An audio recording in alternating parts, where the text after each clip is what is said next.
For years, I'd been hearing about this place outside Nashville called On-Site. I'd heard it described as therapy camp for adults. I'd had several singer-songwriter friends who'd been stuck in their creative work and attended one of On-Site's programs and came back ready to write again. One friend, Jake, told me the program helped him figure out why he had so many screwed-up relationships. He said their workshops dealt a great deal with codependency and shame. I signed up, but I really didn't want to go. I was mostly going because the breakup had been a bit public and I wanted people to know I was working on my issues. It's that old performer side of me, you know. Part of me believed that with time I could solve my own problems. I'd written best-selling books helping people resolve their issues. After all, why couldn't I solve my own? At the time, I was doing research on story structure, on the kinds of plots that make movies compelling. One day, I realized something obvious. In all these movies, there was a similar plot. The hero is always weak at the beginning and strong at the end, or a jerk at the beginning and kind at the end, or cowardly at the beginning and brave at the end. In other words, heroes are almost always screw-ups. But it hardly mattered. All the hero has to do to make the story great is struggle with doubt, face their demons, and muster enough strength to destroy the Death Star. That said, I noticed another thing. The strongest character in a story isn't the hero, it's the guide. Yoda, Haymitch.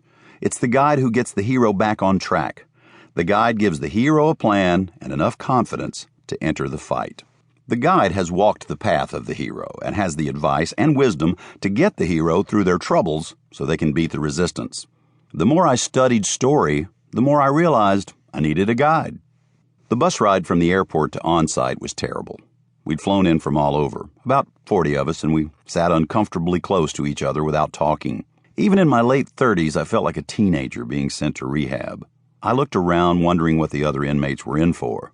I tried to categorize them. Pervs, Klingons, pill poppers, conspiracy theorists. SkyMall must have made a fortune off these people during their flights. When we arrived, I was surprised at the serenity of the place.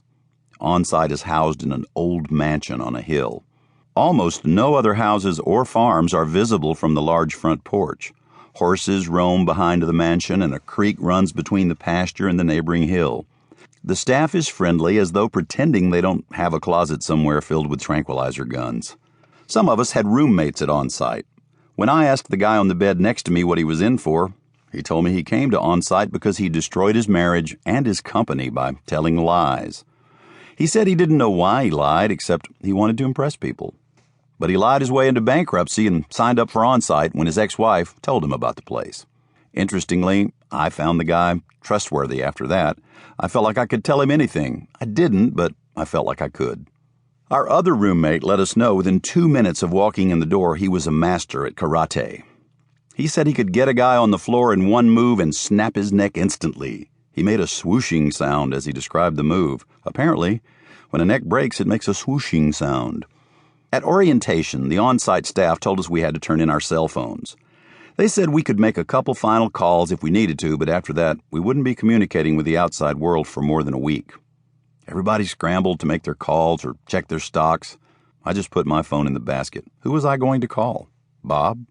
I could just hear him. Don, you're great at rehab. After we turned in our phones, a guy named Bill Loki came in and welcomed us. He had a slight Tennessee accent, wore a flannel shirt and jeans, and his thick gray hair was parted and feathered back like a cleaned-up folk singer. He looked like a guy who'd stopped drinking decades ago and now read a lot of poetry. We all sat down, and Bill explained that years ago he'd ended his first marriage after having emotional affairs and living dishonestly. He said he'd come to On-Site just like we had, where he learned about codependency and the unhealthy things people do to make themselves feel centered and whole. He said it had been a long journey, but these days the temptations were gone. Years after leaving On-Site as a patient, Bill became a licensed therapist and came back to direct the programs. My first big breakthrough came when Bill and I were having lunch in the mansion. I was making jokes, and he asked if I knew where my entertainer gene came from.